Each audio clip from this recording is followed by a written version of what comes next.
Brother Paul. I'm going to get straight to to what needs to be done. I want to cover about 4 hours of material right now, and I'm going to do it as fast as I can. But I will be somewhat downcast in this because I know that many of the things that I'm going to say will not be believed and will be explained away, or will be held up as, oh, that's nice, but it's not realistic. Anyway, I'm going to say it. I'm going to talk about marriage, but I'm going to start with courtship and try to work my way through as far as I can go. When you've had enough, someone stand up and shoot me, because that's what it's going to take, and I will keep preaching until the last drop of blood has come out of my body. This is that important. I want to address, there's so many things I'm not going to be able to touch on, such as the parent's job in preparing his son or daughter, their son or daughter, for marriage. It's their job to do that. It's also their responsibility to bless the child, if he's a son, to go out and seek a wife, or to bless the daughter to receive a husband, only when they realize that their child meets the biblical qualifications. And until then, they should not lay their blessing upon it. And by doing so, they may win the heart of their child, but they will not win the heart of God, and they will cause their child a great deal of damage. First of all, I'm going to skip a lot of things and go to the when of courtship for a young man. When should a young man be blessed by his father to begin a relationship with the opposite sex? Now, many of you are not going to believe me, but I'm going to say it anyways. Now, first of all, this young man must be willing and able to separate from his father and mother and form a new family unit. So 15-year-olds who want to date, that immediately cuts them off completely. As well as in our culture, 32-year-olds that are still dependent upon their parents. So I want you to look, it says in Genesis 2:24, for this reason a man shall leave his father and his mother and be joined to his wife, and they shall become one flesh. Now notice this, it says a man, not a boy. Now in our culture we have 3 categories instead of 2. In the Bible you have boys and you have men. In our culture you have boys, adolescents, and men. But as I've already explained, the idea of adolescence is an evolutionary term, but it's not a biblical term. You see, if I walk up to a group of teenagers, young men, and I say, hey boys, come here, they get mad at me. But then I ask them, can I call you a man? If I can't call you a man, if you're not a man, then what are you? You are a boy. And that is the lie of adolescence. Adolescence basically makes this allowance. It allows boys to participate in the privileges of men without being willing or able to assume the responsibilities of a man. I do some archery. I'm not very good at it, but I like archery, and I shoot a longbow, or I used to. I don't much anymore. But a longbow shoots about half the speed of a compound bow. Because of that, you've got to make up somewhere. And where do you do it? You make up for it in 2 ways. You shoot a heavier arrow. You also have to be very, very precise about the sharpness of your broadheads. If they're not extremely sharp, they are simply not going to penetrate the animal because they don't have the speed. Well, because of that, the broadheads that we use, if you can be carrying it, and if it hits your leg, it will slice your leg open. And so my little boys who shoot with their little bows, they use field tips. They don't use broadheads. Why? Not because broadheads aren't good. It's because they cannot assume the responsibility of a broadhead. And until they do, they will not have broadheads on their arrows. My dear friend, to let a boy loose into something as marriage, into something as profound as marriage, will not only kill him, it'll kill the woman that he's making a relationship with. Everything requires preparation except the greatest event in a human's life outside of salvation, which is marriage. No preparation is required. We just let them go?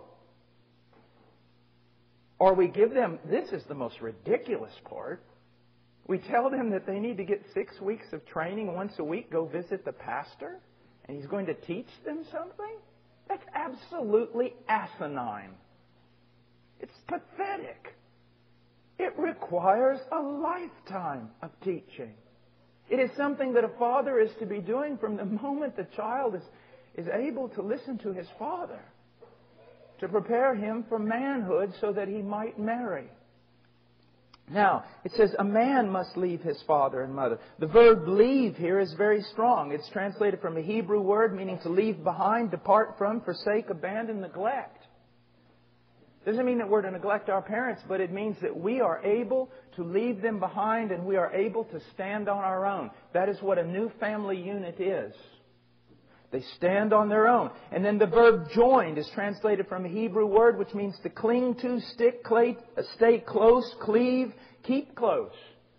Is that young man leaves his father and mother and clings to a woman. Now, people have asked me about grandparents. Grandparents can be a great blessing and grandparents can be the greatest of curses. Let me share with you something, grandparents. Do not undermine the authority of the parent. You have no right.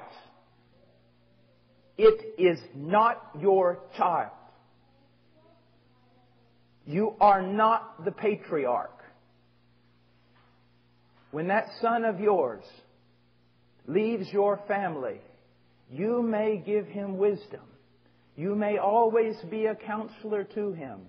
But you do not go around your son to get to your grandchildren to undermine the authority of your son or your daughter-in-law. Because when you do, you become poison. I'm sorry. That's true. And you will want to pamper those grandchildren, and in doing so, you will kill them.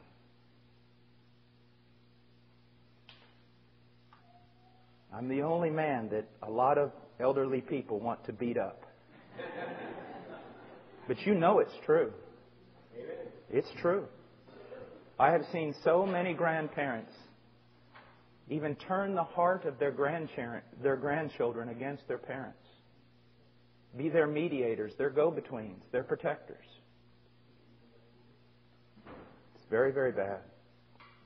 So they join together. A new relationship with a spouse is what this young man must desire. Now, this new relationship with a wife, it results in marked changes in every other relationship.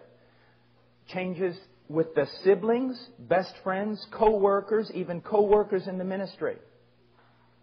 When you say yes to a woman, young man, when you say yes to a woman, basically, you're saying no to everyone else, especially other women. When you say I do to the rest of the women in the world, you are saying I don't.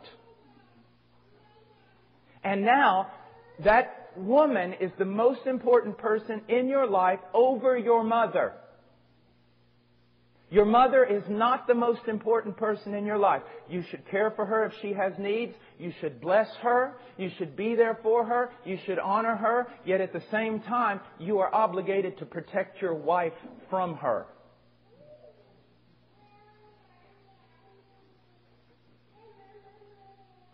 A godly man may have to go even to a godly mother and say, Mom, now listen to me.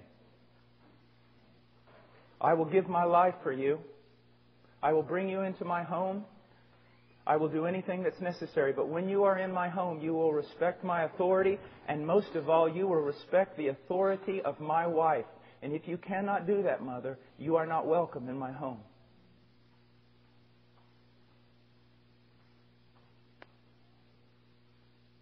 You know what I'm talking about, don't you? It's true. It's true. You can be the greatest of blessings. You can be the greatest of poison. This is a new family. It says, children, obey your parents in the Lord. It does not say adults, obey your parents in the Lord. Now, children should honor their parents and adults should honor their parents. But when that young man leaves, he has created a new family unit.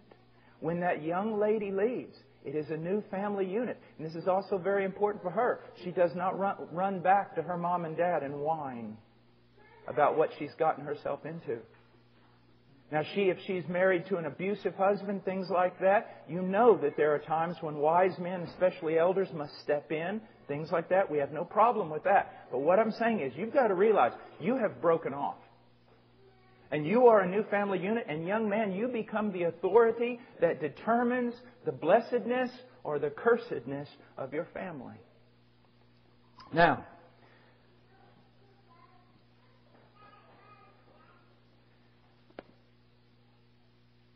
there's a lot of men out there that do not commit adultery. They are faithful in that aspect. They don't have relationships with other women, but they do have relationships with other men that destroy their marriage. Not perverted or homosexual relationships, but friendships. Listen, I don't run with a bunch of boys. I don't have a bunch of buddies I hang around with. I have a woman. I'm a man. I don't have my buddies. I don't have my hunting buddies. I don't have this. I don't have that. I have friends. I have co-laborers. I have men I work with. But my time, when it is free, belongs to my wife and my children. So there's a sense in which all my buddies I say no to now. Doesn't mean I can't go out hunting every once in a while or this or that. But I want to tell you something. A man who is truly dedicated to his work, to the things of God, when he has free time, he doesn't have a lot of it. And it needs to go to his wife and his children. So I have to say not only no to other women, I have to say no to other men. Now, when a young man is thinking about courtship or thinking about some woman that he wants to marry, we need to look for important signs of maturity. And if they're not there, the father and the elders should withhold their blessing. Now let's look at some of these signs of male maturity that need to be there. Now young men, listen to me. This does not mean that you're able to do these things perfectly, but if there's no mark of these things in your life, you need to be you need to back up.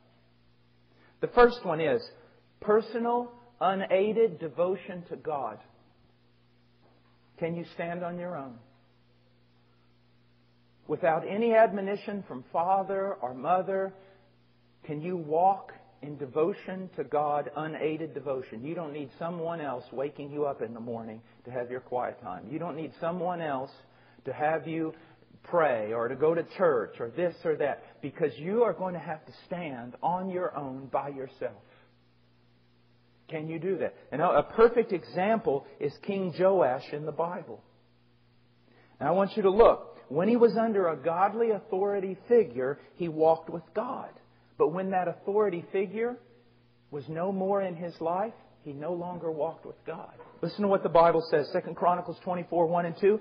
Joash was 7 years old when he became king, and he reigned 40 years in Jerusalem, and his mother's name was Zibiah from Beersheba. Joash did what was right in the sight of the Lord all the days of Joiada the priest.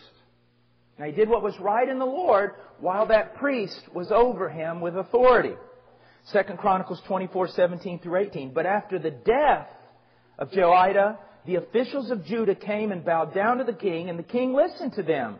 They abandoned the house of the Lord, the God of their fathers, and served the Asherim and the idols. So wrath came upon Judah and Jerusalem for this their guilt. And in the end, Joash murders Zechariah, the son of Joiada.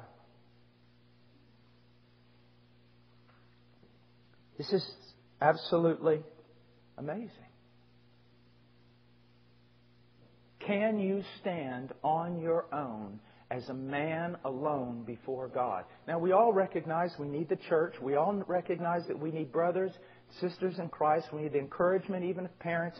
But listen, if you cannot stand on your own, remember what He told Jeremiah? Jeremiah, if you can't run right now with footmen, how are you going to be able to run in the thickets when horsemen are chasing you? If you can't walk with God now under the tutelage of your father and your mother, what makes you think you're going to be able to walk with God when you step outside of that family? You're not coming within 10 miles of my daughter. Now, let's go on. Also, there has to be another sign, devotion to God's purpose in the context of the family. A young man has to see the purpose of marriage. It's not to satisfy lust. It's not just to have a relationship with a girl. It's much greater than that. In Genesis 18:19, it says, God speaking, "For I have chosen him, Abraham, so that he may command his children and his household after him to keep the way of the Lord by doing righteousness and justice, so that the Lord may bring upon Abraham what He has spoken about him."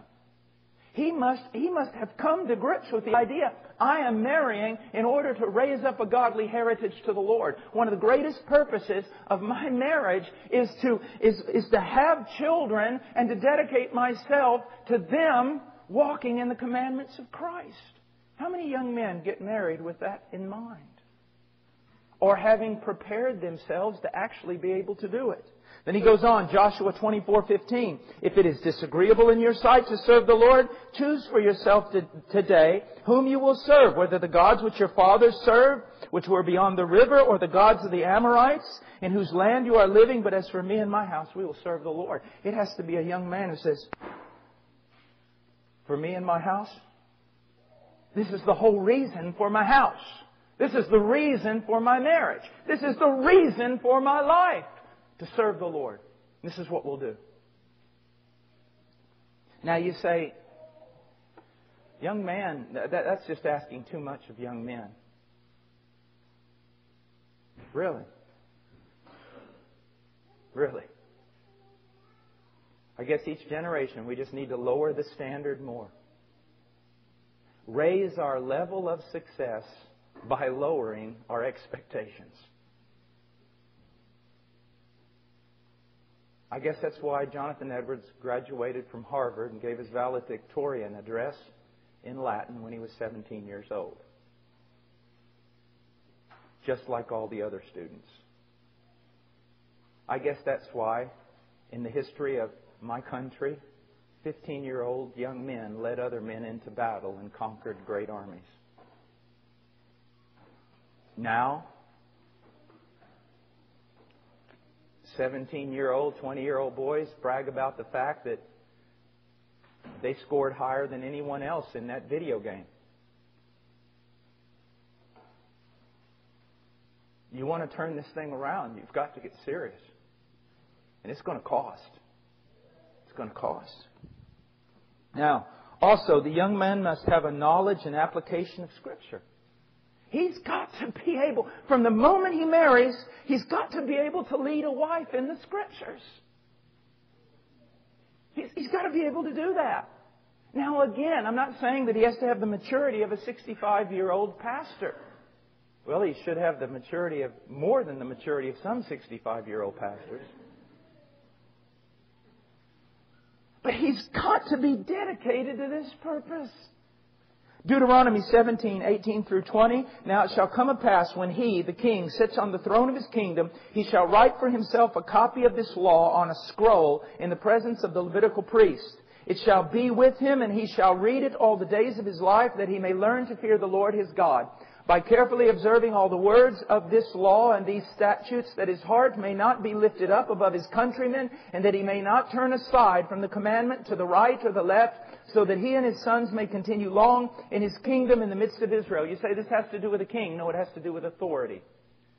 He must copy the law of God and read it every day of his life. Why? That he may learn to fear the Lord. Do you want your daughter to marry a man who does not fear God? He may learn to fear the Lord. Now listen also, that his heart may not be lifted up above his countrymen. A person who has authority, one of the greatest temptations is that his heart be lifted up over the one over whom he has authority. A husband over his wife and children. His heart is lifted up in pride. He uses his authority to serve himself. He abandons his family. He does the things he wants. He doesn't make his wife a priority. He doesn't make his children a priority. And why? Because he doesn't fear the Lord. Why doesn't he fear the Lord? Because the Word of God's not in his heart. Another thing, he must have a Christ-like character. And this is nowhere greater displayed than in Galatians 5:22 through 23. But the fruit of the Spirit is love, joy, peace, patience, kindness, goodness, faithfulness, gentleness, self-control. Against such things there is no law. These at least must be marks. Not that they must be perfectly developed, because they're not even developed in us who are older men.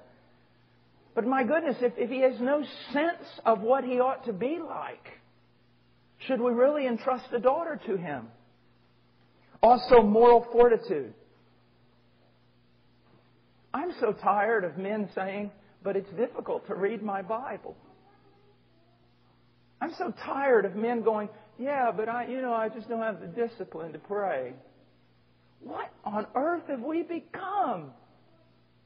Don't you realize? See, some men believe this. They believe that some men study the Bible because it's just their gift and it's easy for them. Or some men pray because it's just easy to pray. That's what they believe. That is a lie. The men who study the Bible fight to study the Bible. They get up in the morning and they are tired and they do not want to study the Bible, but need drives them. They know it's not an option. They know they will be a monster if they do not study the Word, if they do not pray. When did we come up with this idea that we only do things that are easy? And we delay doing them until they become easy.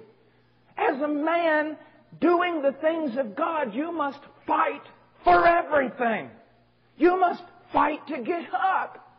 You must fight to pray. You must fight to read the Word. My dear man, you must fight to love your wife.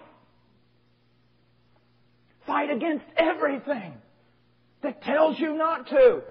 Your fleshly desires, your self-centeredness, even her disobedience screams at you, don't love her, don't love her, don't love her. And you've got to fight to believe God, I will love her. Everything's a fight. What do you think? How do you think we're going to... Where's the rewards going to come if there's no fight? Onward Christian soldier? Well, you want to be like our little boys that have been playing soldier in war out there all week? Just playing soldier like little boys? Or really go out and fight? Moral fortitude. 1 Corinthians 16:13. The Scriptures are so wise. Look at the wisdom here. Be on the alert. Men, are you on the alert? Are you on the alert for the temptation that's going to come against you? Are you on the alert for your family standing there in the door looking? Are you on the alert with regard to your children, watching over them? Are you on the alert watching over your wife? Are you on the alert? He says, be on the alert, stand firm in the faith, rock solid, plant your feet. From here I will not move, so help me God. And then he says, act like men. That right there is theological proof that men are different than women.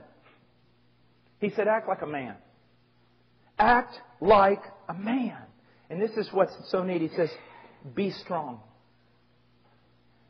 And we're not talking about a John Wayne sort of strong or an Arnold Schwarzenegger sort of strong. We're talking about a man who may in himself be very weak, but he is strong in the Lord and in the power of His might. That's just like one of the reasons why I admire Ray Comfort so much. I don't know if any of you know of him. And here's why I admire him. I know him.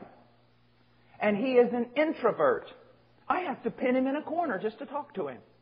He's very shy. He's very introvert. He's not, and he's about this tall. And yet you see him out on the streets taking on bodybuilders this big and telling them the truth to the point where they want to beat his brains out. I can guarantee he is not strong in Ray Comfort. He is strong in the Lord and in the power of His might.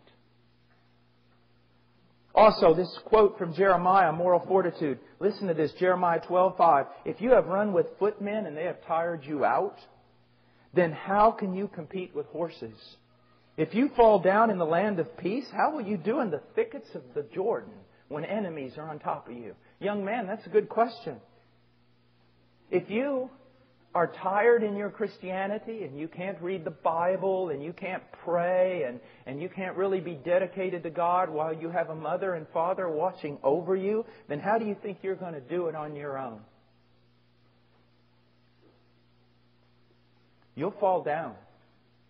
If you'll fall down in a land of peace, how do you think you're going to stand when you're the one who has to go to the front door and answer the enemy? You're a young man. If you have a godly father, He's the one that stands in the front door right now, still protecting you. The moment you think about marriage and you marry, that father's gone. You got your own door and you got to stand there. Let's go on. Another thing, labor and provision. I was talking to Vodi Bakum one day, and it was amazing what he told me. I mean, it was amazing. He said, Paul, after I discussed with a young man about his spiritual character, his walk with Christ, and everything else, this is my next question. I said, what? He says, I look at that young man and I say this, do you delight in God-honoring labor? Do you delight in working hard? Because if you do not, get out of my house. You know, when I was a young boy, standing there with my father and other men of his generation, the World War II generation, you know what they bragged about? They bragged about how hard they worked. Remember that? They bragged about, I can outwork you. You don't know nothing about work. Outwork you with one arm and one leg tied behind my back. They bragged about how hard they can work. Do you know I hear today men bragging about how hard they don't work? And how they can get out of work. And how they're not going to work for the man. And how they cheat their boss. And how they're lazy. It makes me want to vomit. And that's the kind of people we have raised. Young man, if you just work because you have to, don't come to my house. You are a shame. You must delight in hard work. You were made for hard work. All these men just, I'm going to work till I retire. What? You don't retire. You may set aside from your job after so many years, but it's only because then you become a slave of Christ to work full time for Him. Where are the men with calluses on their hands? That even, they may be doing construction, they may be welding, driving a truck, whatever, but to them, they may have a boss that is just one step out of hell, the meanest man on the face of the earth, but they do it unto the Lord. And they realize that as they do it unto the Lord, they are pleasing to Him and they will be rewarded for their labor. I want a young man that's going to work.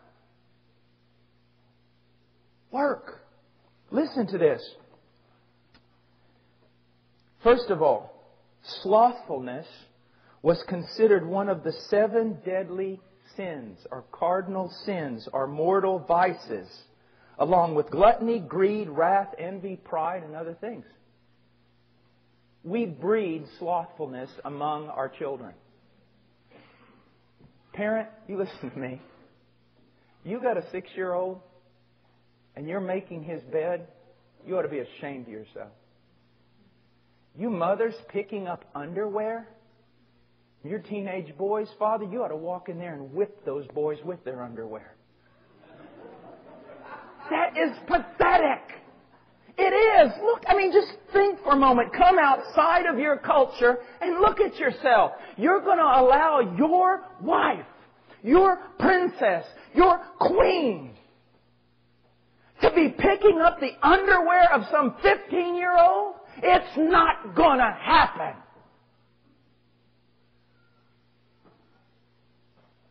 see how... I know it happens all the time. But just now that I've said it, in this ferocious way that I've said it, does it kind of crack a light to you of how pathetic that is?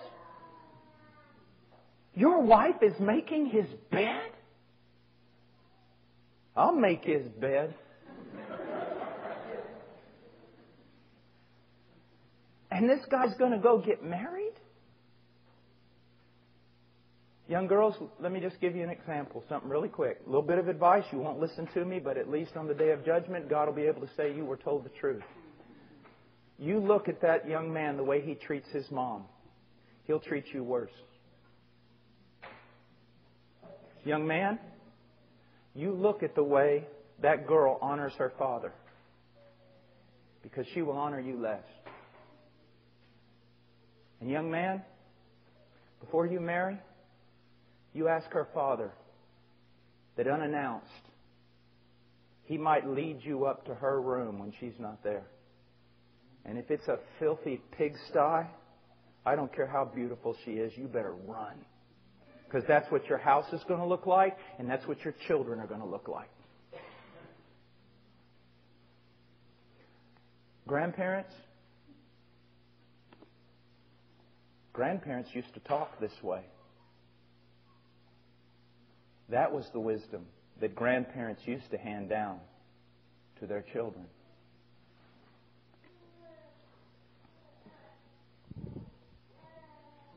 Hard work and diligence are greatly honored virtues before God, but laziness is a perilous and destructive vice. Here's a question, young man. Are you wise or shameful? Proverbs 10:5. He who gathers in the summer is a son who acts wisely. That's a son who works hard and saves, prepares for the future. But he who sleeps in harvest is a son who acts shamefully. Are you diligent? Proverbs 13:4. The soul of the sluggard craves and gets nothing. Now, that's not really true today because the parents usually give the sluggard everything he wants. The soul of the sluggard craves and gets nothing, but the soul of the diligent is made fat. Do you follow empty pursuits, such as sports and hobbies? Proverbs 28:19. He who tills his land will have plenty of food, but he who follows empty pursuits will have poverty and plenty. Do you love pleasure? Proverbs 21:17. He who loves pleasure will become a poor man, but he who loves wine and oil will not become rich. Spends his money. I had some young girls one time. A brother was telling me, he said, he's talking to some of the young girls in the church, and they said there's just nobody to marry. And he said to them, and I've done this now since then, he said to them, well, look, there's several young boys in the church. They're reading their Bibles. They seem to be godly. They go out witnessing. And the girls said, yeah. But they work part-time. And then they spend their money on video games and bicycles and motorcycles and boats and trolling motors. Not one of them is saving money to buy a house. Not one of them is thinking about taking on a bride.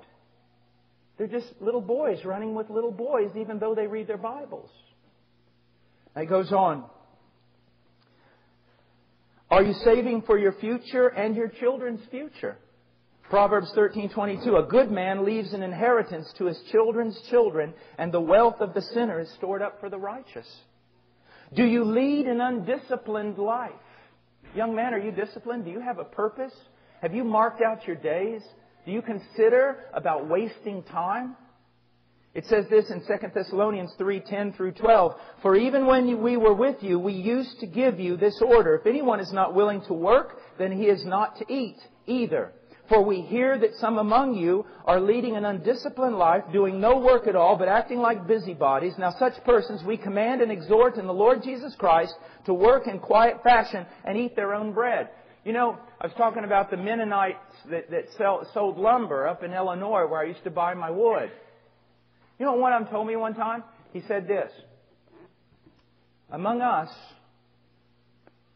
when a boy is born until he's 6 years old, he costs his family. He is an expense to his family. Between 6 and 12, he pays for his own way in the work that he does in his family. And when he's 12 and above, he is a prophet, an economic prophet to his family by the work that he does. Look how things have changed. 30 years old, still asking Dad for money. Now, let's go on. I know you hate me, but let's go. Do you have the proper motives for your labor? Improper motives. And here's one of the greatest improper motives. Proverbs 23, 4 through 5. Do not weary yourself to gain wealth. Cease from your consideration of it. When you set your eyes on it, it is gone. For wealth certainly makes itself wings like an eagle that flies towards the heavens. Proper motives for labor, to the glory of God. Whatever you do, do your work heartily as for the Lord rather than for men. Colossians 3:23. To provide for one's family. 1 Timothy 5:8. But if anyone does not provide for his own, and especially for those of his own household, he has denied the faith and is worse than an unbeliever. Now, I know I'm moving through this quickly, but now I want to give a warning to girls and fathers. Do not expect perfection or you will never marry. At the same time, do not ignore these things, girls. You get carried away by your emotion and you neglect the Word of God, you're going to pay for it. And when you come back into my office, weeping and crying, I will hurt for you. But there's nothing I can do to help you. There is a sense in which you make your own bed, you have to sleep in it. You know what the sad thing is? I know that many of you will not listen. You will be foolish, and you will be dragged away by your emotions. And parents, you will be bent by the cries of your children, and you will not obey. Now, the win of courtship for a young woman. Now, before we go on to that, let's just look at something. Isn't this, though, exciting? Let me tell you why. A lot of you have been looking at the disintegration of the family, the disintegration of young couples, divorce and everything else, and you lament because you say there must be no solution. No one seems to have a solution for any of this. The question is, do you want the solution? It's not going to mean that the world's going to be perfect or there's never going to be problems or anything. But do you see how obeying some of these principles would go a long way in helping people? Do you realize if girls would obey what I just said, how few of them would fall into horrible marriages with horrible men? They would be able to spot this. And isn't it amazing that there was a time when the girl had very little say with regard to who she would marry? That a father would go out and choose her husband. Now, that is wrong. But it is just as wrong. It is just as wrong. Look what we've got now. Prior to this, and I've already said it's wrong, but prior to this, a man would go out. Now, this is a man, let's say he's 45, 50 years old, and he's seen it all. Isn't too many young guys going to fool him? He's seen it. He goes out and he looks for a good man for his daughter. Okay? He's not thinking emotionally. He's not believing lies. He's heard all these things before. He goes out and, man, he picks one and brings that man home to his daughter. Now, I'm not saying that's the way to do it, but I want you to think of the way we do it now. Now, a 16-year-old girl goes out and finds her boy, her man, and brings him home to Dad, and Dad has to accept it. Who's more likely to be deceived? The girl. Now, neither one of those is right. And I'm going to show you in a little while how Dad should participate in this. But Dad, that's not the little girl. It's also the little boy.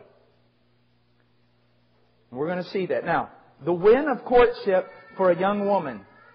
The biblical principle is simple and challenging. A young woman may pursue a relationship with the opposite sex only after she has embraced adulthood and its responsibilities. You know, it's funny. We laugh about women who say, man, when I got married, I couldn't cook anything. I don't see anything funny.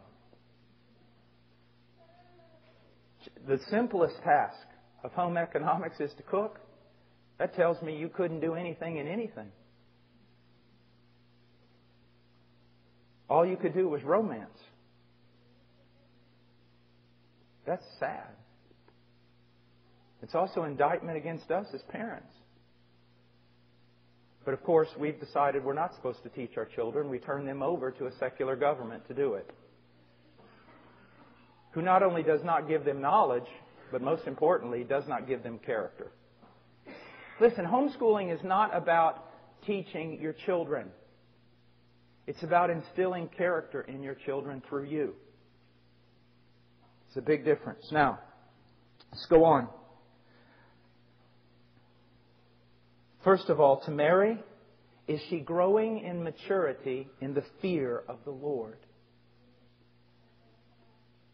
Now be careful about these boys and girls on both sides. Be careful about this. These conversions. You know, I've actually seen that fathers that are so undiscerning. I wanted to use the word stupid, but I'm not going to use it because it's not polite.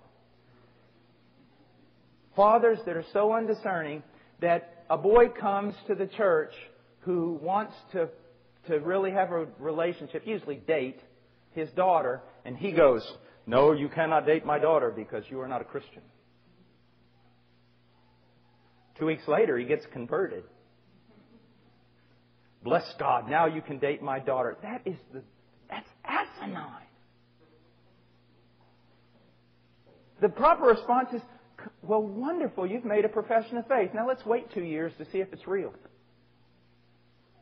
I'll disciple you now." Do not marry someone who's young in the Lord, brand new in the Lord. Do not do that. You are going to kill yourself. Growing in maturity in the Lord. Proverbs 31:30. Charm is deceitful and beauty is vain. And young man, that is what will most attract you to a woman if you're young and foolish. Charm and beauty. But a woman who fears the Lord, she shall be praised. She shall be praised. What are you attracted to? She's immature. She knows nothing about God. She knows nothing about the Scriptures. She cannot converse with you in things of God. She could not raise your children in godly admonition. So what are you attracted to? Beauty and charm is what you're attracted to. And it's wrong. She recognizes her role as her husband's helpmate to carry out God's divine appointment in their lives.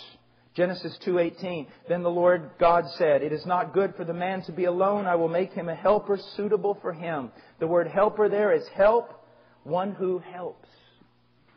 That this man has been given a vision, and that vision is through his calling, through his employment, through whatever God has in his life, his main purpose is to advance the kingdom of heaven, and she comes alongside of him for that purpose, to advance the kingdom of heaven. And we let two people marry who are so immature they have no clue of what even marriage is about.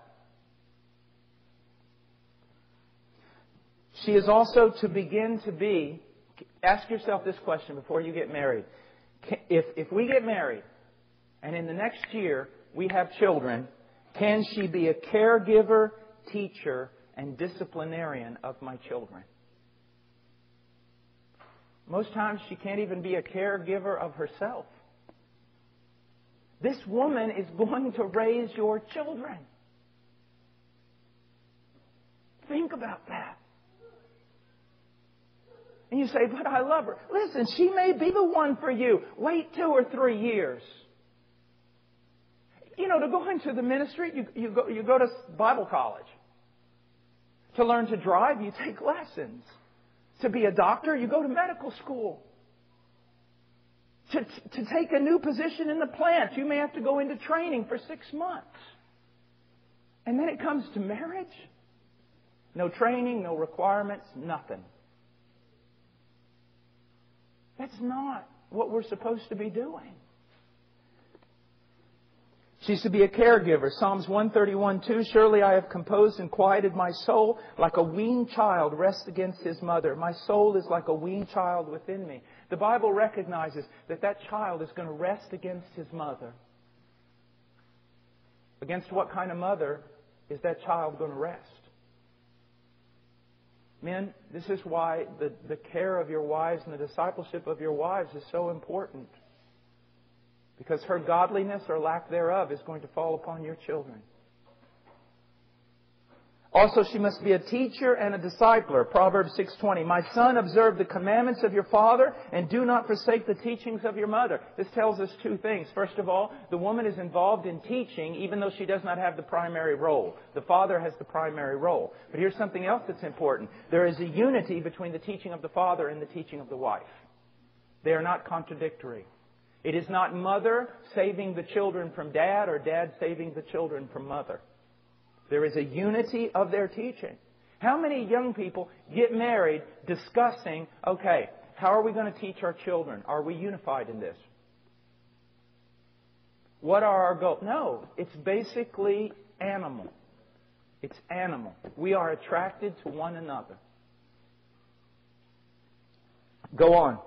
She must be a manager of the household. Can she organize a house? You say, well, come on, Paul. She'll learn that after. Okay. Some of you work in the oil field. Okay? Let's put a guy watching the gauges. Okay? Watching the pressure on those pipelines. Who knows nothing. And are you going to say, oh, don't worry about it. He knows nothing. Doesn't even have a clue what the gauges are. He'll learn in time. Yeah, after he gets a lot of people killed. So you just think, they'll learn. They're not supposed to learn afterwards. They're supposed to learn now. And then when they get married, they learn more. But a foundation is to be built. You say, well, I didn't go through any of that and I did all right. Oh, that's a great attitude. Let us sin that grace may abound then. Of course none of us went through any of this. Why? Because, in one sense, our parents failed. So you want to continue with the same failure. You say, how dare you say my parents failed? I dare say it if they did not do what Scripture says.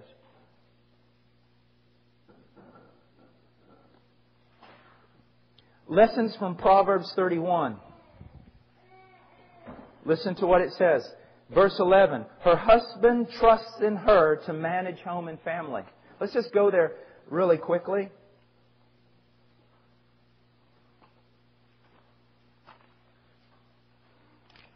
Proverbs 31, her husband trusts in her to manage home and family. Verse 11, the heart of her husband trusts in her, and he will have no lack of gain. We go on. She does him good and not evil. Verse 12. She does him good and not evil all the days of her life. She is industrious. Verse 16. She considers a field and buys it from her earnings. She plants a vineyard. Verse 24. She makes linen garments and sells them and supplies belts to the tradesmen. She is the very opposite of a sluggard. Most young women are sluggards. And they have been taught to be sluggards by their mom and dad, who give them no responsibility whatsoever in the home. They're just prima donnas who look in the mirror all the time. Now, we go on. How is she not a sluggard? Verse 13. She delights in her work. She looks for wool and flax and works with her hands in delight. Isn't this amazing? She looks for wool and flax. She doesn't just sit around and go, well, no one will give me anything to do. She finds things to do. Verse 15, she arises while it is still night. She arises also while it is still night and gives food to her household and portions to her maidens. Verse 18, her lamp does not go out at night. Look at that. She senses that her gain is good. Her lamp does not go out at night. She does not eat the bread of idleness. Verse 27, she looks well to the ways of her household and does not eat the bread of idleness. Verses 13, 15, 19, and 22.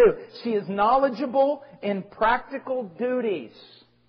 She knows how to practically manage a household. Verses 17 through 20 and 25. She has strength of character and strength of body. Verse 21 and 25. She is prepared for the future. She has something of a bring it on mentality. She goes beyond the need to beauty. Now, she goes on the need. She just doesn't look at the need of her household. She wants her household to be beautiful. Now this is important. Look at verse 21 and 22. She is not afraid of the snow for her household. All her household are clothed with scarlet. She makes coverings for herself. Her clothing is fine linen and purple. She's not just looking at providing clothes for her family. Now, she's not a person who appreciates luxury. But there is a beauty to her in the way she dresses, and there is a beauty to her children. They're not just grungy, sloppy people who don't even know how to sit in a chair. Now, I'm going to watch. Some of you are going to go, "Ooh." But isn't it amazing? I am almost shocked when a young man can actually come up to me with a straight back and shake my hand and look me in the eyes. I almost fall over. It's such a rarity. Usually it's, "Hello, Brother Paul." I call them jellyfish. And now, you say, "Brother Paul, you sure are being sharp." Yes, I know I am. And in a way, it hurts me. It kind of scares me. But the thing about it is, you're listening, right? If I just came up here and did a little kumbaya thing and say we all need to try to do better, you wouldn't be learning anything. So let's just go. But see, guys, I don't see myself perfect in any of this. But what so excites me is for so many years before I learned this truth, I just thought there was no solution.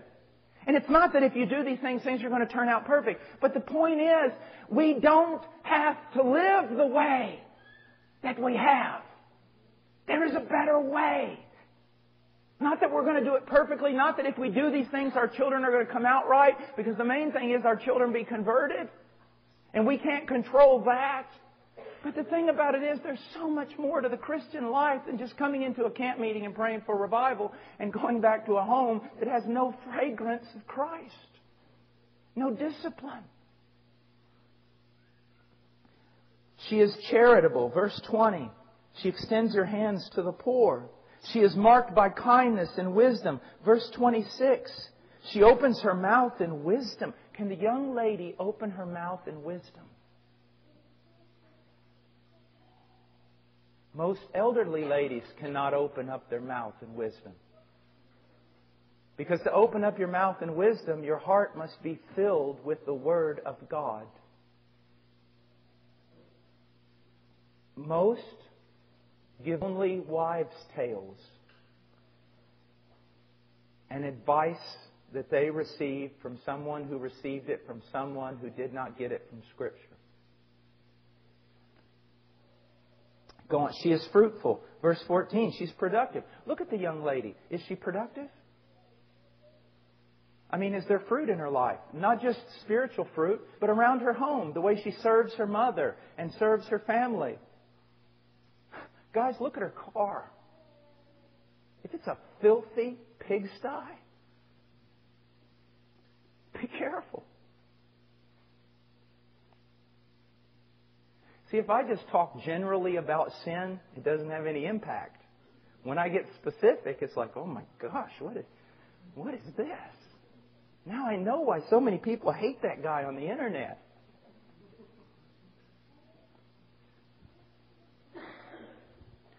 She delights in gain, and it encourages her. Verse 18, she senses that her gain is good. Man, she's on a roll. And isn't that life? Physically, spiritually, and everything? You're either spiraling upward or you're spiraling downward. You know, it's just like when you start to pray and read the Bible, each day it gets easier to read the Bible and pray. As you neglect the Bible and prayer, each day it gets harder. It's the same way with your body. You start eating right, you start exercising, you start doing things like that, and guess what? It starts spiraling upward. Or you neglect it and it just gets worse and worse and you get more slothful and more painful. And you see? Now, it goes on. Her husband is honored by the most respected men of the city because of her. And you know what? The respected men of the city are not going to honor you because your wife is drop-dead gorgeous, or because she's sensual, or because she dresses in such a way that other men can see how beautiful your prize is. They're going to honor you because of her virtue. They're going to look at you, young men, and say, man, did he marry a good woman? Or they're going to say, man, did he... Oh, gosh, I wouldn't want to be in that young man's shoes.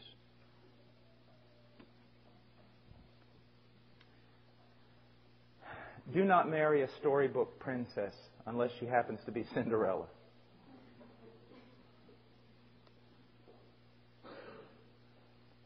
A sound, stable, strong woman, consistent woman, a focused woman is greatly to be praised. A doctor friend of mine in South Carolina, he made a statement a while back to me, and I thought it was just quite amazing, Brother Brody McCoy. He said, you know, Paul, God has only given the human being a few short years to be physically attractive. He said, I'm a doctor. I know. And he says it's an act of grace. It teaches us what's important.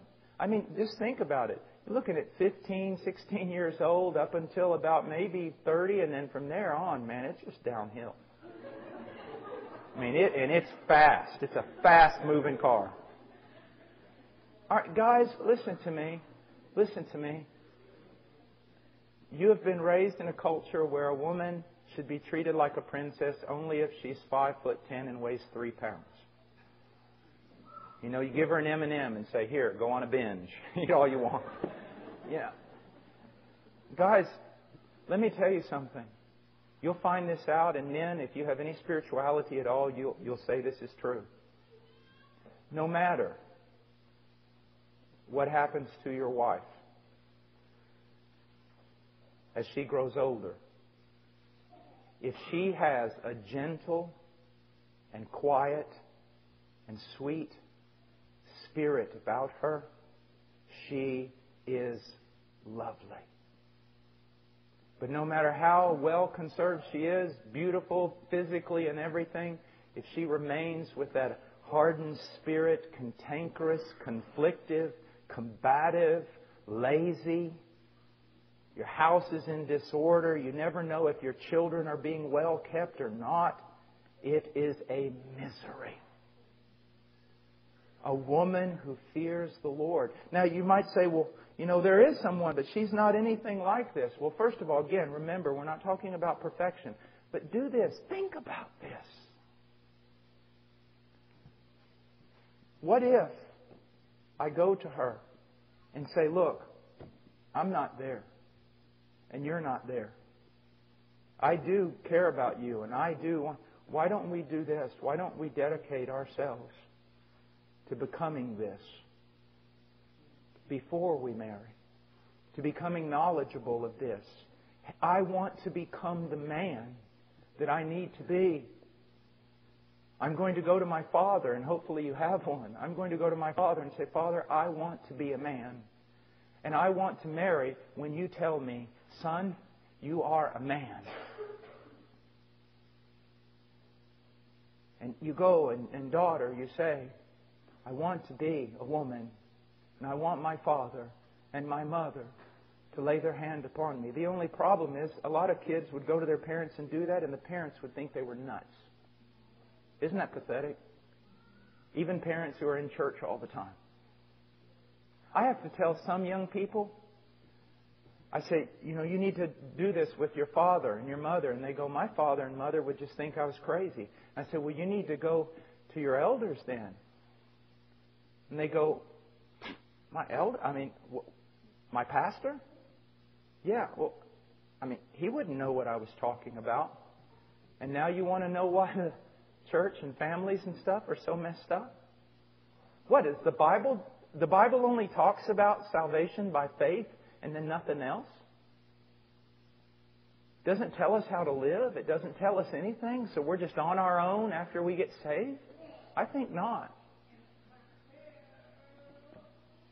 Now, I'm going to skip a bunch of stuff. Preparation. Instruments of preparation. There are primarily 3 instruments of preparation. First of all, parents. Proverbs 6:20 through 21. My son, observe the commandments of your father, and do not forsake the teaching of your mother. Bind them continually on your heart. Tie them around your neck. God will honor you if you honor your parents. Children, obey your parents in the Lord, for this is right. Honor your father and mother, which is the first commandment, with a promise, so that it may be well with you and that you may live long on the earth. Also, the wise. The wise. This includes elders. Proverbs 13:20. He who walks with wise men will be wise, but the companion of fools will suffer harm. Now look what we do. We are convinced, we've been convinced by secular psychologists and everything else that children need to be with children. Now our children have been with children and it's been glorious out here. They have had a wonderful time. My boys have just had the best time of their life, and that's wonderful. But this is not the way they're raised. If I just let my boys run with your boys and you let your boys run with my boys, pretty soon we're going to have the Lord of the Flies out here. We're going to have a mess. Because they're having a great time, but they're not really learning anything from each other. We have been told that little boys need to be with little boys. Look what the Bible says. Proverbs 3:20. He who walks with wise men will be wise, but the companion of fools will suffer harm. Little boys are supposed to walk with men so that they become men. Little girls are to walk with women so they become women. You've bought into a bill of lies. And so your children are with children, your teenagers are with teenagers, and they just companion of fools. From the wise, also Titus 2:3-5. Older women likewise are to be reverent in their behavior, not malicious gossips or enslaved to much wine.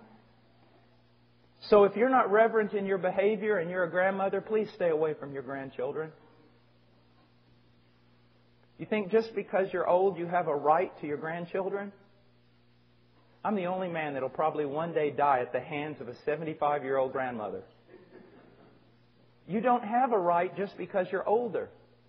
The question is, are you reverent? Are you godly? Not malicious gossips, not enslaved to much wine. Teaching what is good. Are you able to teach what is good? So that they may encourage the young women to love their husbands, to love their children, to be sensible, pure, workers at home, kind, being subject to their own husbands, so that the Word of God will not be dishonored. Now, most people take this text and make it the foundation for a women's group in the church. This has nothing to do with the women's group in the church. What makes you think that this means that there ought to be a women's ministry in the church where women get together all the time? Now, I'm not saying that women should never get together, but that's not what this text is saying. See, we automatically turn it into a ministry and a group, don't we? An official ministry in the church where women gather together to have their needs met. That's not what it's talking about. Here's what it's talking about. You're an older woman. You've raised children. You're a godly person. The church recognizes that. And one day you walk into the church and you see a lady over there who's a young mother who's doing something terribly wrong. And you befriend her.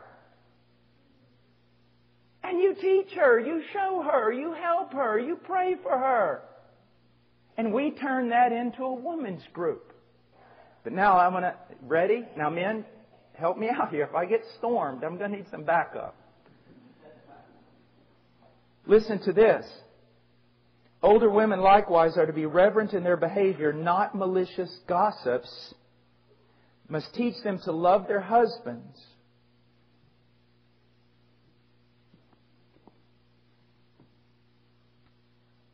Most women's groups eventually become women together complaining about their husbands.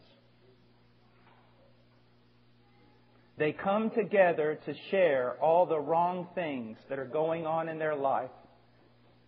and they draw strength from one another. That's wrong. That's wrong. When I see a woman who is constantly needing to be in some woman's group, I know there's something wrong in their marriage. Something is terribly wrong in their marriage. She's always got to go to other women. Those other women are not her family. Nowhere in Scripture is this commanded. Something is going wrong. Now that, again, doesn't mean that women can't get together. It doesn't mean that men can't get together. But what I'm saying is we've created this into some sort of ministry that's indispensable in the church. We've made it some organization, and that's what was never intended. I sit there sometimes and talk with my wife, and my wife says, look, I mean, we can, if people want to have a women's group, that's fine, but I'm not going to it. She says, because most of the time it turns into a cry session about husbands. She goes, I'll not have any part in it. Are women depending on women when women should be depending upon their husband? You say, well, their husband's no good. Then what are the elders doing? Why aren't they dealing with the husbands? When your wife has to get stuff from other women, it's because she's not getting it from you, sir. Now, it doesn't mean women cannot have good friends. Again, don't take my words in extreme. Doesn't mean they can't get together. Doesn't mean there can't be great blessing. Doesn't mean they can't learn something from one another. But this whole idea that a woman can't exist without her woman support group, or men can't exist without their men's support group, something is terribly wrong.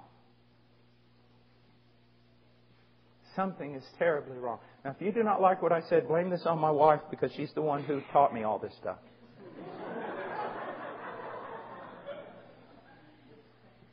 Now, principles of courtship, just really quickly. Gosh, I'm going on for it, but this is so... I didn't even get to marriage yet. We're just in courtship. I haven't said anything about marriage. Principles of courtship. Number one, the relationship is initiated by the young man. Genesis 2:24, for this reason a man shall leave his father and mother. Not a woman shall leave her father and mother to go find a man. As a matter of fact, in the Scriptures, the women who pursue men are considered immoral every time in the Scriptures. Women who pursue men are considered immoral in the Scriptures. That's all I have to go by. I don't read Time Magazine or Vogue. I only the Scriptures, and in the Scriptures, a woman who pursues men is considered immoral.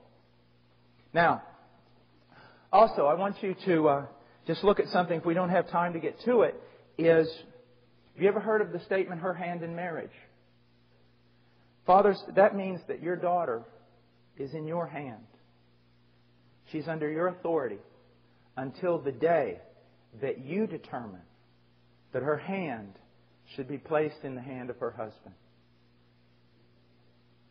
And that is to be taken very, very seriously. Because when you say yes to her marrying, you are basically retracting your authority and you're putting her in the hand of another man. And if you do that just because that's what she wants, but this man is a scoundrel and everything else, I want you to know, in cowardice, you have truly, truly failed. Now, a young man should prayerfully evaluate his own motives as to why he is attracted to a certain young lady. Lamentations 3:40, let us examine and probe our ways and let us return to the Lord. Here's some appropriate questions. Are you attracted to biblical beauty or are you attracted to sensuality? Sensuality proceeds from the heart. Mark chapter 7, 21 through 23. For from within, out of the heart of men, proceed evil thoughts, fornication, theft, murder, adultery, deeds of coveting and wickedness, as well as deceit, sensuality, evil, slander, pride, and foolishness. If she's sensual, she will also have all the other things. Are you attracted to sensuality or biblical beauty? Sensuality is also a deed of the flesh. Galatians 5:19. Now the deeds of the flesh are evident, which are immorality, impurity, sensuality. If she is a woman who displays herself publicly, she will also do so when she is married to you. Are you attracted to biblical beauty or sensuality? Number one. Number two, are you attracted to virtue or are you attracted to personality? Some women just have wonderful, whimsical personalities, but that's not the same as virtue. Proverbs 31:10, who can find a virtuous woman, for her price is above rubies. The young man should also seek out godly counsel from the biblical authorities over him, and that's very difficult because most time the father will not assume the place of authority, nor will the elders in the church. Fathers, Proverbs 4:1, hear, O sons, the instruction of a father, and give attention that you may gain understanding. Elders, 1 Peter 5:5, you younger men likewise be subject to your elders, and all of you clothe yourself with humility toward one another, for God is opposed to the proud but gives grace to the humble. Other godly Christians, Proverbs 11:14, where there is no guidance the people fall, but in the abundance of counselors there is victory. A young man sees a woman that he is very, very concerned about, that he thinks this may be the woman for him. What should he do? He should go to the Lord and pray. He should search the Scriptures, examine his heart. Is it sensuality? Is it personality? Is it biblical virtue? Then he should go to his father and say, Father, am I a man? If I was not your son, would you entrust your daughter to me? Am I a man? Is this young lady a virtuous, solid Christian? Needs counsel. Now, if the father says no, he better say no with a great deal of fear. The father better say no, make sure it's not his prejudice, but it is Scripture. To look at his son and say, son, this may be the girl for you. Maybe. But son, you're not ready. You're not ready to lead a woman. Or he may say, you are ready, possibly. She is not ready to lead a home. Now, son, let's be positive about this. It's not a negative thing. It's, son, let's go. Come on. Me and you. We are going to work on this together. We are going to work on this together. We are going to work on going through Scripture together. We are going to work in your virtue. Let's say 1 year. I don't know what it'll take. We can't put a time. But let's grow together. Let's become a man. I'll help you. It's not just no.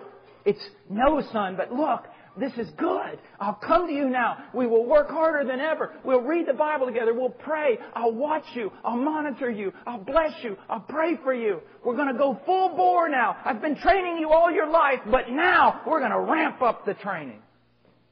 That's exciting.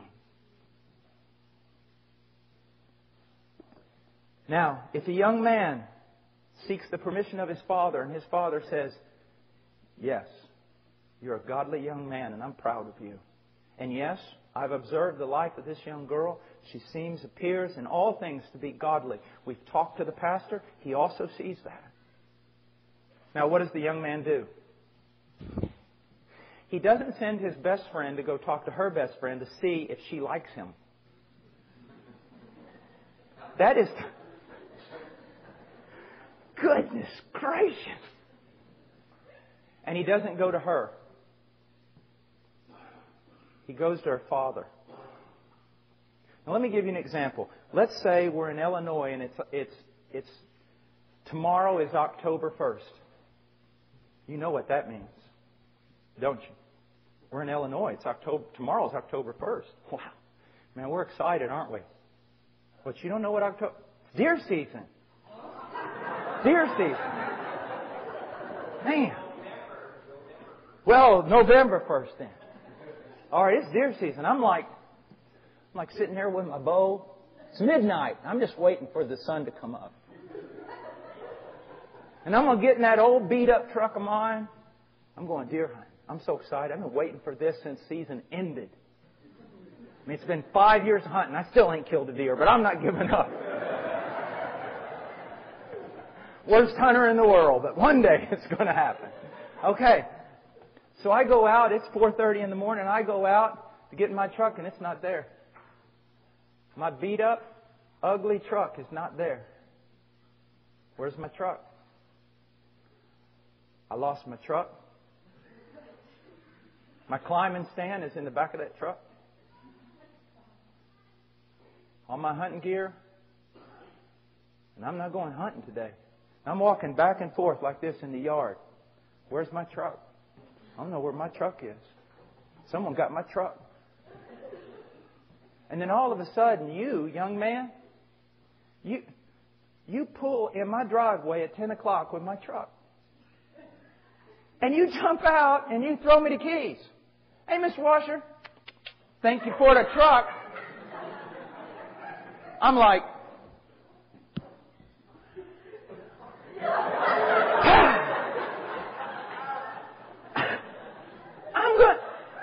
I'm going to kill you first, then I'm going to talk to you. I'm going to sit there and go, I'm speechless. You took my truck. I mean, that's a $1,500 truck.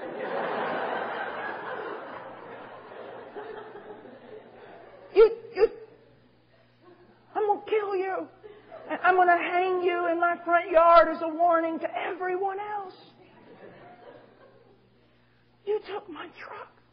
I mean, you wouldn't do that. So, you're going to take my daughter? You're just going to walk up to my daughter and say, hey, you want to go out? Man, look how far we've fallen. My daughter, I have wept over her. I have cried over her. I have prayed for years for her. I have fed her, clothed her. I would die 1,000 deaths in hell for her. And you are going to walk up and ask my daughter to go with you, and you are not going to talk to me? How you have dishonored me. You are a stinking shame. Now, why did I say it that way? I know many of us have done that. Many of you young men have done that. I said it that way because I want you to start seeing the sinfulness of your actions. How dare you? How dare you? Do you see?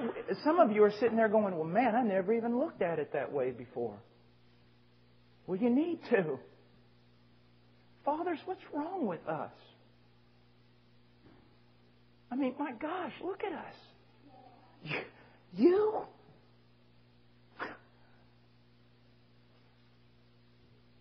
How dare you? You have no right. I mean, it's enough to make a man weep. I know some of you are laughing. Some of you think I'm extreme. I'm out of my mind. Well, I'll tell you what. If this world and the worldly think I'm out of my mind, then maybe I'm in a pretty good place. She's my daughter. You deserve to be horsewhipped. She's my daughter.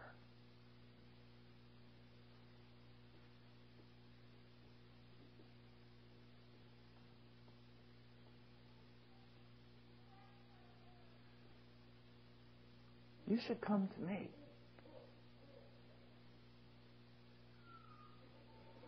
You should gain my permission. In Exodus 22:16 through 17 and Numbers 33 through 5, the young woman's father has the right to deny permission immediately. He does.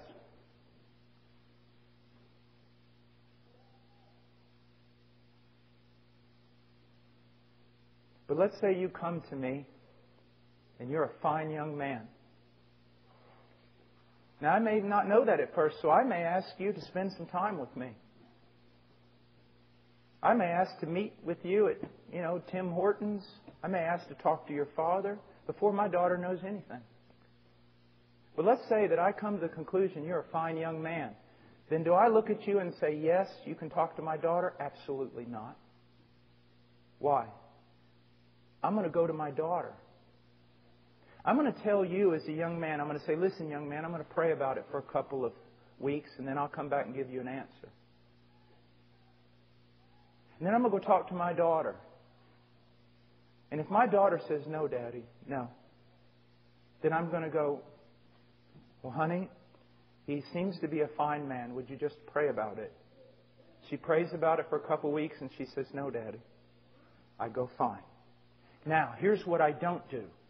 I don't go back to that young man and say, I've talked to my daughter and she said no. You know why? Because now I have put my daughter in a conflictive relationship with another man. No, it's not what I do. I protect my daughter. I take the blunt. I take whatever anger that young man may have. I go back to him and says, young man, I've considered this matter. I've taken counsel. I've prayed. I've read the Word. And my answer is no. Because now his problem is with me. It's not with my daughter. And if he says, well, what'd your daughter say? I say, right there is proof that I made the right decision. But if my daughter says, I go in and I say, so-and-so came. He wants to know if there's a possibility of courtship with you. If she starts jumping up and down on the bed singing the Hallelujah chorus, then again I'm going to go, well, daughter, pray about it for a couple of weeks. But see, now this is filtered through a dad who's been around the world several times, who can see a scoundrel about 100 miles away. And so now you've got the dad's approval. And now this daughter over here is happy. We'll go to the Lord and pray with mom and everything else. And then, when I tell the young man yes, what do? In a perfect world, and that's the only way I can give you this scenario, you're going to have to work around it because it's not a perfect world. Then one of the wisest things that we can do is this. I can meet my wife and I with this young man and my daughter. And I can meet even with his parents. And we can sit down and do what? Figure out a parameter whereby our two children can get to know each other and yet protect them from falling into immorality. That's what we can do. Now, the parents of both parties will covenant together to build a relationship, to be united in purpose, to pray together, to build parameters of protection, and to provide accountability. Now, let me tell you a few things, and this is where we'll end. And I'm just so sorry I didn't get to marriage. But the most dangerous aspect of any relationship between two people of the opposite sex is sexual immorality. Now it is. It is impossible to be alone with someone of the opposite sex for any extended period of time without falling into some form of sexual immorality. Now, I know again my heart breaks because many of you are not going to listen to me. I know that. And if I was your pastor, though, I would be certain that within months you will be coming back to me crying. And there will be nothing I can do for you again except try to heal your wounds, which will not heal. It is impossible. The fierce nature of sexual immorality is portrayed throughout the Scriptures. Now realize this. We are told to wrestle with the devil, hand-to-hand combat, not back up. Wrestle with the devil, Ephesians 6:12-13, to resist him and he will flee from us, James 4:7. But in the matter of youthful lust, we are commanded to flee, 2 Timothy 2:22. We are commanded to flee. The only way, young person, to avoid sexual immorality is to avoid being alone in secret places. I'm sorry. And parents in this, parents are just so undiscerning. It's pitiful. You know yourself that it's not possible. So what do? That was one of the reasons why they built parlors in homes. A room that had a door that was usually oval and kind of large, nothing closed, where the young couple could sit there and talk, get to know each other. Unannounced, the father would walk by with a 12-gauge shotgun. Just checking. Cleaning my old gun here. Don't mind me. Just keep talking. Did I tell you I was a really good shot? Now, here's the thing. Young people, listen to me. I have heard even adults say, well, how are they going to know if they're right for each other without any physical contact? What are you, animals? Physical contact does not give any clarity to a young couple. It confuses the matter.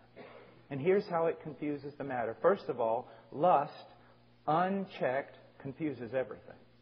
I mean, men that are 50 years old that have a wife and kids will leave their wife and kids out of lust. We even break marriage vows out of lust. Another thing, if you truly are a Christian, and she truly is a Christian, then you know you are supposed to lead her as a young man. And if you truly are a Christian, you're alone with her one night, and you guys begin to do things you should not do.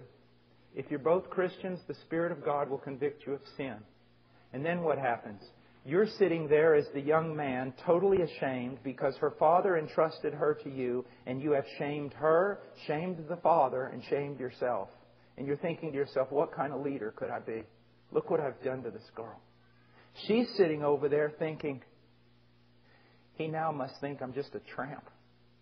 I mean, I wanted to be pure, and look what happened. And they're not drawn together. They're drawn away from each other. The relationship is being destroyed.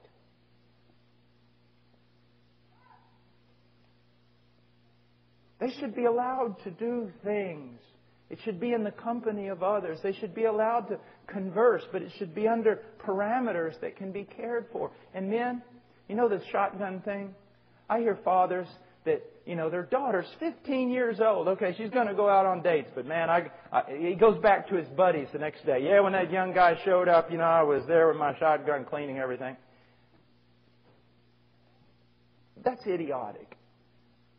So you've invested nothing in your daughter for 15 years. Now you're going to break every principle and allow her to go out on a date, a recreational date, with a boy who's not a man. And you're going to boast about the one thing you've done in life is get out your old shotgun? Again, I say these things this way because if I say them in a way that's just calm and pretty, it has very little impact. Men, think about these things. Think about them. Young men, be champions for Christ. Don't trust yourself. Earn the right to take a woman. Earn the right to take a woman. Don't think it's your right. It is a privilege earned. It is for men, not boys.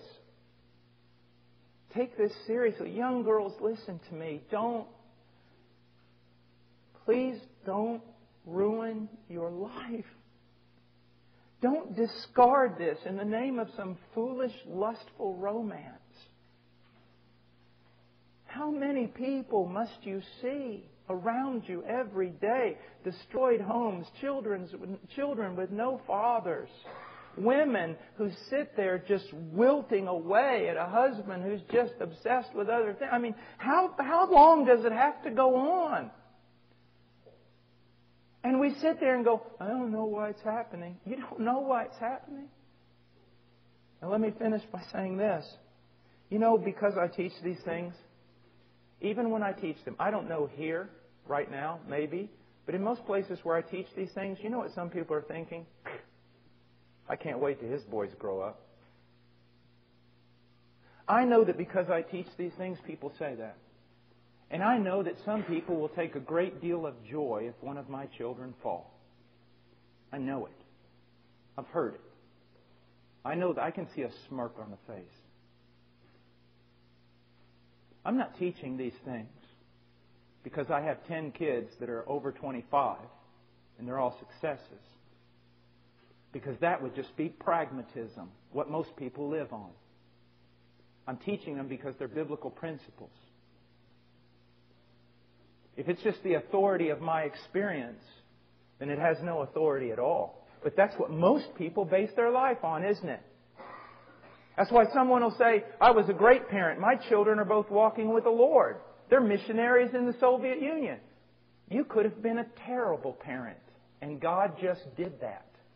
Because I also know parents who dedicated themselves to Scripture and to teaching their children, and it did not come out right with those children. But those parents were actually more biblical than the parents of the children who are missionaries. Successful Christian parenting is not that your children came out right. Successful Christian parenting is that you sought to obey Christ in your home. That is very important. I wish we had time to get into marriage, because then we could talk about men. Men, there's so much to know. I mean,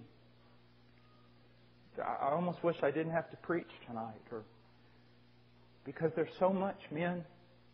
We kill our wives. We kill them. I know. There's so much here to know about marriage. But you have to quit sometime, I guess.